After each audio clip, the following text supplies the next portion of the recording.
you already know it's the Taylor girls, and you already know who we rocking with. The Dojo Sho. Shut up. The Dojo Sho. The Dojo Show. Right now you fucking with the Dojo Sho. The Dojo Sho. Art of the streets. I'm fucking with the Dojo Sho. You already know what it is. Rocking out with the Dojo Sho. Fucking with the Dojo Sho. The Dojo Sho. Art of the streets. You know what I'm saying? With the culture. We just vibing. And today we got my man's Avevo The Producer coming out of Jackson, Mississippi. Facts. Yes, sir. Yes, sir. Big shout out to Jackson, Mississippi, man. 601 stand the fuck up, you dig? USA, what it is, man. So, You say Jew, USA, like USA. Okay, I can't even say it right. USA. USA. What does that mean? J-U-S-A. Jew is what we call each other. Like, they say Shawty here or Joe in Chicago. We say Jew in Jackson. J-U, so USA. where did that come about? Did that come because of a hip hop artist, or was that more just something that came intellectually in the city? USA, that was coined by Hollywood Look. It was first up Look at the time, but the word Jew was just a city thing. It came from, we used to call it a Jew store. People might call New York a bodega or a corner store. We call it a Jew store. I'm assuming because we didn't know if the nigga behind the counter was a Jewish what. We didn't know what he was. So the Jew store had the Jew man, so as a joke we started calling each other Jew. So that shit been carrying on for maybe, I don't know, 20, 15 years now. So everything's what up Jew, nah Jew, a Jew, on God Jew, on my mama Jew. Alright, so Mississippi slang. I never heard that before in my life. Yes, it's really only Jackson, Mississippi itself. They probably do some way more country and shit than that. Yeah, yep, Jew it is. So, what made you come up with the name Avevo for like a name, bro? Well, my real name Avery. So, you know, when niggas first start making beats, they gotta come up with a name for themselves. So, my dumb ass, I'm freestyling in the car, you know, niggas say 1, 2, 3, my name is AVE. So that was my name at first. So, but niggas wasn't really fucking with my beats for a while.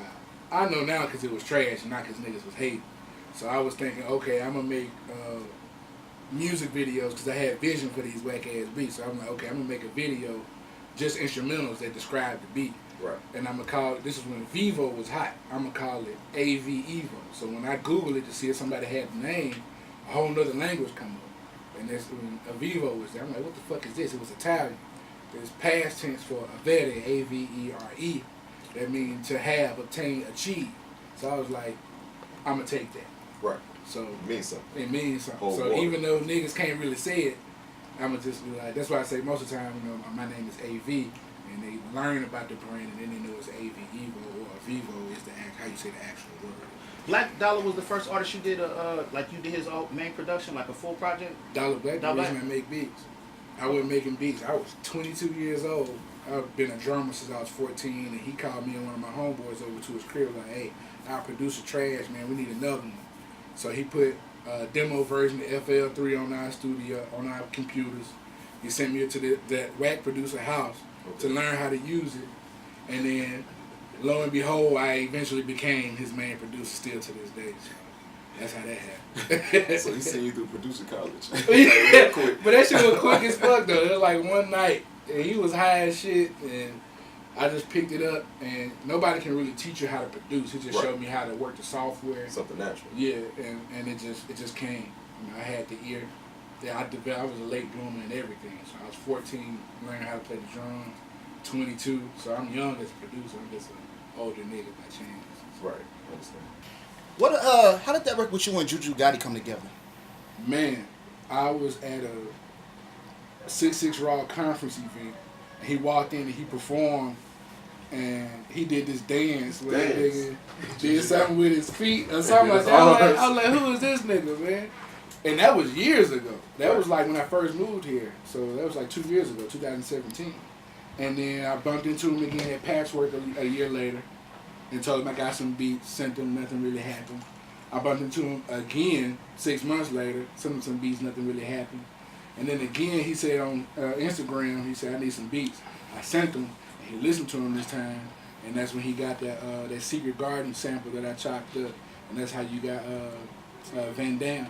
And we started working together, and then I told him about all the times I tried to work with him, but I'm not one of them niggas who get salty behind it. It'll happen when it happens. Right. You know what I'm saying? So when it comes to that, what's your way of going into the studio and dealing with trap niggas? Because I know it might be records that you bring in there that you be like, yeah, rock with this, and they this is keep, and then they, can you go to another one? I ain't really rock. Can you go with that one? I ain't really rock. You might make something unique. And a lot of niggas get caught up in this idea of doing trap records. Yeah. How do you go overboard that? Do you make it for them to just make it up something to just have your name, or you do what your main brand of your sound is? Well, traditionally I do research on every artist I'm about to get in the studio with. Right. I do the best that I can, and I grab the stuff that I got that's as close to what he already do, what he's familiar with. So I have maybe 10 beats lined up. So I have about 5 to 7 of what they normally do, 7 to 9 about something kind of mid-range, and then the 10th one be a curveball. Okay. So it's no telling what the last one will be, because artists eventually change. You don't hear them different because nobody presents nothing different. So I try to have at least a maximum of 10, because after 10 niggas forget. You can play 20, 30 beats, niggas done forgot all them beats. There's no, I like some of them. I like that other one you had played earlier. Like, which one was that, my nigga? So, but that's pretty much how they go. You got a collaboration record with Dirty Costello? Nah, we haven't worked together yet. Not yet. Why not so? Because I mean, he one of the main niggas I could say that's from Jackson that is that main nigga here if you know him. No, there's no particular reason. Like I said, with anybody, I never force anything. When it happens, it happens. I don't take nothing of it. He's always shown love to me. If he hears somebody did, he'll hit me and be like, man, that shit was dope, man. And if he do something, I'll say it was dope. But whenever it happens, it'll happen. Even with T. Lewis, we've known each other for a long time. Right. We didn't start working with each other until a few months ago. Yeah, but T. Lewis just now got started producing. That's not true. He been producing for about 3 years. That's what I'm saying. Like nothing. But that's a long time. And production-wise, at his rate, you know, he was already living off music as a DJ. So being the tour DJ for Lil Wayne. Yeah, so when he has off time, all he does is make beats. So, and this man was in the band, so he has an ear and he's a DJ. So his track will be a little faster. So, but once it happened, it just happened. And we work together a lot now. So. Y'all work well together. Yeah. At first, because we got our personalities. I'm real calm. I'm down here and he up here. Right. So we have to meet in the middle somewhere. I don't have no problem with that. Like, I always try and find a compromise or a middle point. And our middle point is the music. You know what I'm saying? So we can put all that other, whatever the fuck, to side and work together to get this money. So. Jackson, Mississippi's sound when it comes to producers like yourself, like Dirty Costello, DJ T. Lewis, Lil P on the track, which is something really throwback. Yeah, word. Lil P on the track. But shout out to him though. Do you feel like when you have y'all sound, it can blend in with Atlanta, but it still sound like Jackson? Absolutely. And why so? It's just a natural thing that happens. I never say nothing can't happen. Right. And I don't think we've yet to actually pinpoint an actual sound, because most of us are chameleons. Like, we can kind of blend in with different types of sound. Like, people normally think I don't do trap music, but I'm on a Jeezy album. So, and it's a trap beat. So I make a lot of trap ones, but I also do, my first placement was with Nivea. That's a real R&B record, you know. So most of us can go between things like that. So I think our sound is blended, or maybe everybody is really a descendant of Mississippi music, because the actual tag, our license plate, is the birthplace of American music. So basically everybody sounds like us. Y'all just got it first. Okay, so, but this is where I have to be kind of a hit for hit on this one. Not good. Do you feel like Mississippi is the birthplace? But if you saying that, then what would you say about Memphis? Because Memphis has a lot to contribute with the trap sound in hip hop, in the crunk and so forth. Mm-hmm. Yeah, but again, on the Mississippi license plate, it says birthplace of American music. You can't argue with the government. You know what I'm saying? You can debate it. You can debate it. And I feel it. And you got some good points, because I can truly say, like, these sounds are like crunk and stuff. They did really originate in Memphis. The snap sound really did originate in Atlanta. But music itself, the birthplace of American music itself, The overall. Yeah. All of that is a descendant of whatever the fuck Robert Johnson did at that crossroads when he sold his soul to the devil and learned how to play the guitar. That's a descendant of that nigga right there. And I seen that documentary on Netflix. That shit crazy, man. It's crazy. I had the idea of trying to shoot some shit to go and get his soul back. Right. Go back to that same crossroads, try and do another deal to get his soul Really? back. Yeah, that's some crazy shit, right? Right. Nah, that ain't crazy. No, I mean crazy as in dope. So, have you ever done something with Silas, Dear Silas? Nope, not yet. Skirt. Mm-hmm. Silas. Shout out to Flywalker. He's one of his main producers. Not yet. But like I said, I never pressed the issue with working with anybody because in due time, the things that need to happen will happen. I don't believe in forcing anything.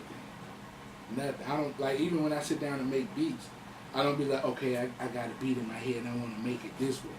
Like, in school, if there was a window in that motherfucker, my mind is out it. I'm a wanderer. My mind just wanders all types of places. And the reason why I took a liking to music, because I don't have to control anything. There is no, you got to do it this way. I mean, as far as structure, kind of. Right. But with music, you can really do whatever you want to do. So that's why I got into production. Like, nobody want to get into this game to, like, do the same thing I was going to do in school, like, make a structure to everything. So I sit down and whatever comes out of me comes out. Like, I don't control it. I can hear one sound, and that one sound could make a whole, then my mind start working. So I do want to work with Silas. I said all that to say I do want to work with Silas, and I will. I don't doubt. I don't doubt that I will.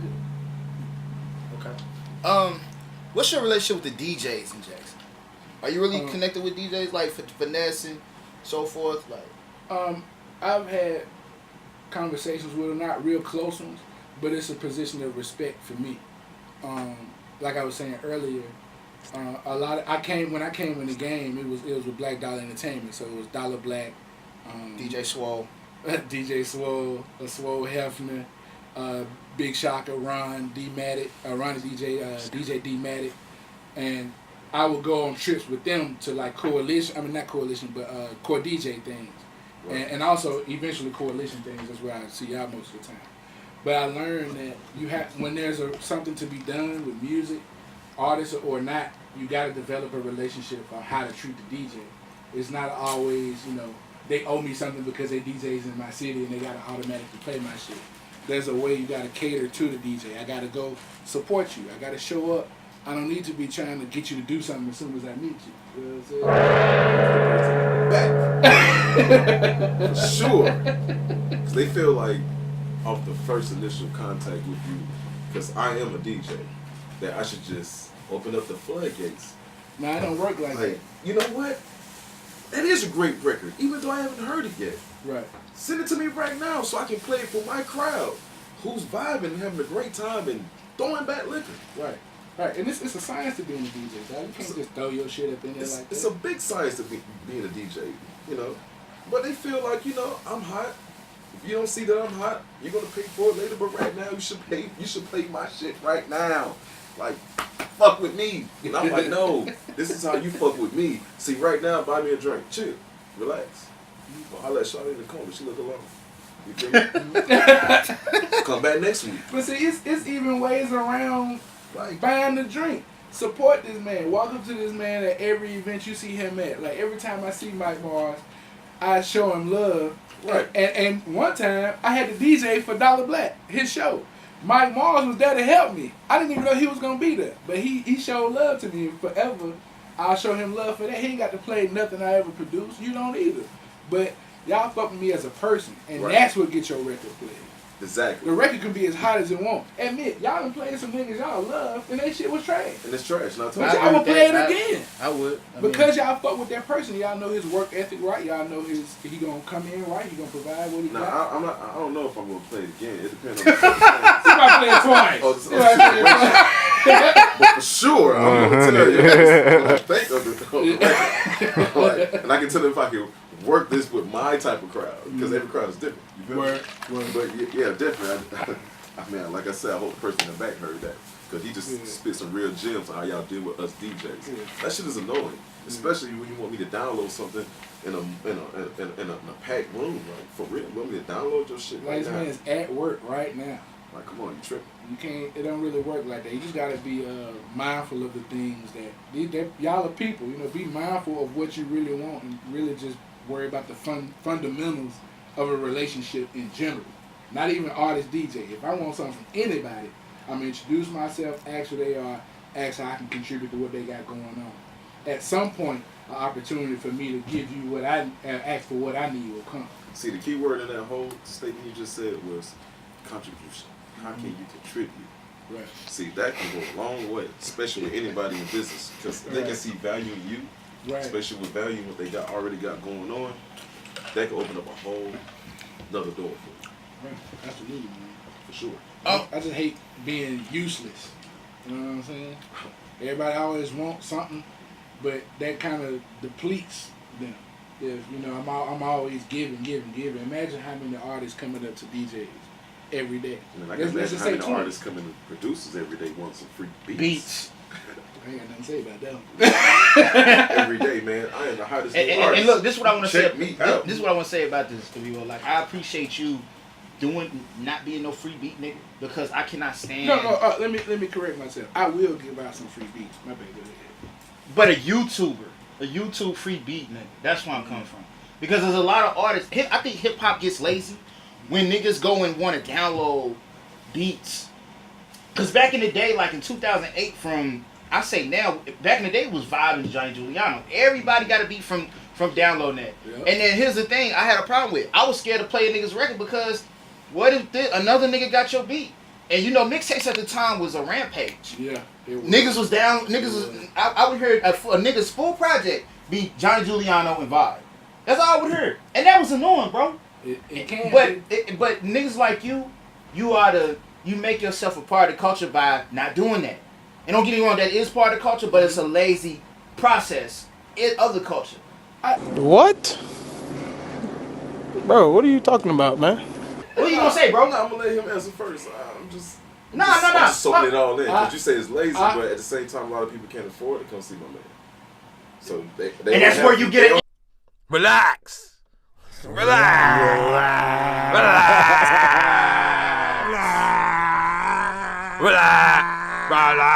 that's where you can go get a producer, bro. Show the niggas some love, give them a couple blunts, weed, whatever. Niggas gonna be straight like that, bro. Niggas gonna be straight like that, bro. Like, let's be serious about this. So you can't assume that, you can't call it lazy.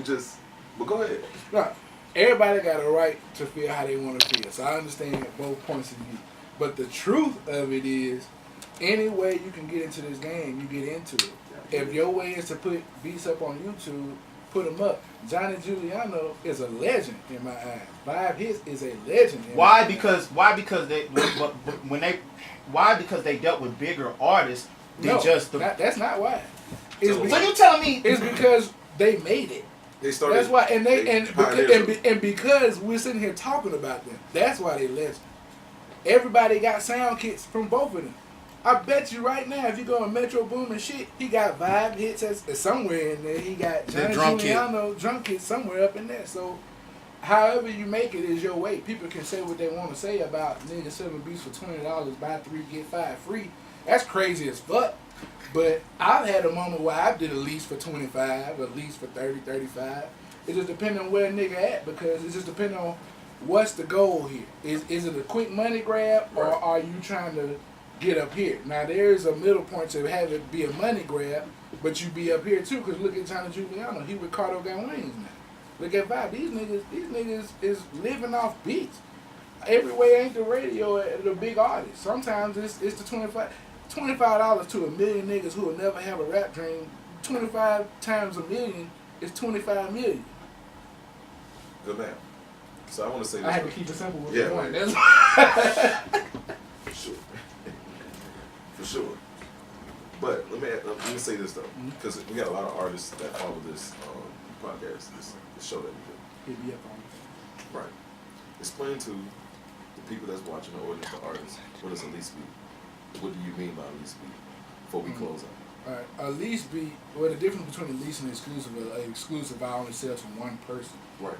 And to do what they want to do freely with the lease. It just depends on what terms you have. Most of them are specific to what you can do, how you can promote it, stuff like that. But me, I'll say, okay, you want to lease it? All right, give me what you can give me, but just know I'm probably gonna sell it to somebody else. Like I still leave a lease open for an exclusive, and I'll tell the person, let's say I got Ricky over here who got $50 for a beat, but I got I don't know, whoever over here that's want to pay the actual price, like $500. I will lease that beat to this nigga for 50 or 25, because I know the people that's gonna hear it from this nigga that's doing 50, 500 will never really hear it. How much you pay, how much you can put in, and how hard you work, I can see that from the jump. You know what I'm saying? If I know you spending real money, but you only paying 25 on beats, you're not gonna go that far. But this nigga paying 500 for the beats that's not that fresh, but putting all his money into marketing, I know more people are gonna hear that. Right. So I will bank on you people really not hearing your shit at $25 for the beat.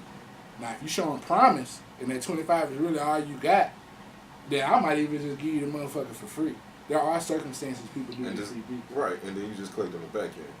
Right. I mean, I wouldn't even worry about that, because I mean, back end, this is a million streams to get a person who own 50% of the record, somewhere around 4 racks. Mm-hmm. So if you ain't got a million streams, it ain't gonna be that much anyway. So your average nigga in your city might get 20,000 views, which is a few hundred.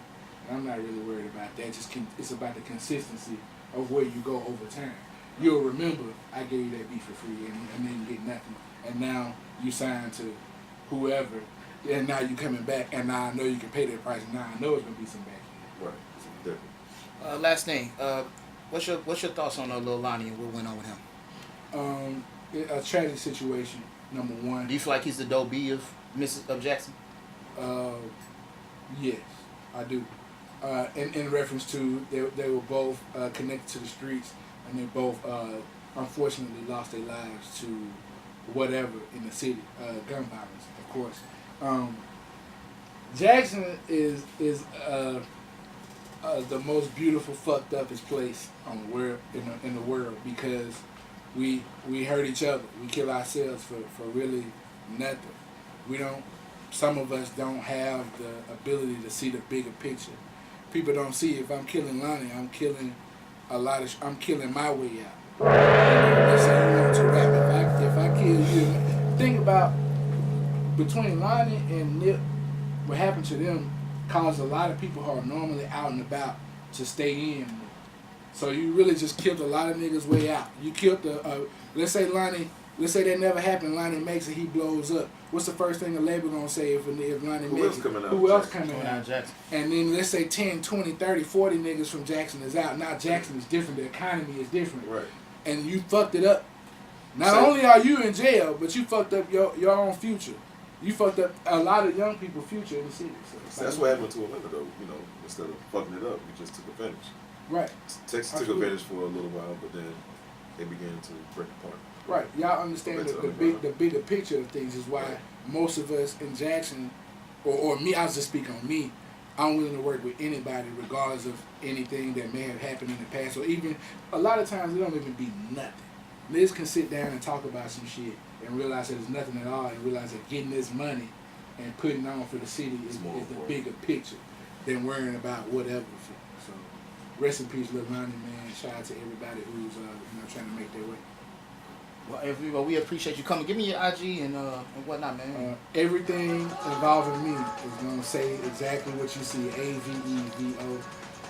That's my name. That's my brand, man. Y'all fuck me. That's on everything: Facebook, Twitter, Instagram, whatever. You can Google it. You'll find me. Appreciate it, man. Thank y'all for having me. We appreciate you. Appreciate y'all, man. You know what I'm saying? This is the Dojo. The DJ I do kid. DJ Mike Mons. Take off, nigga.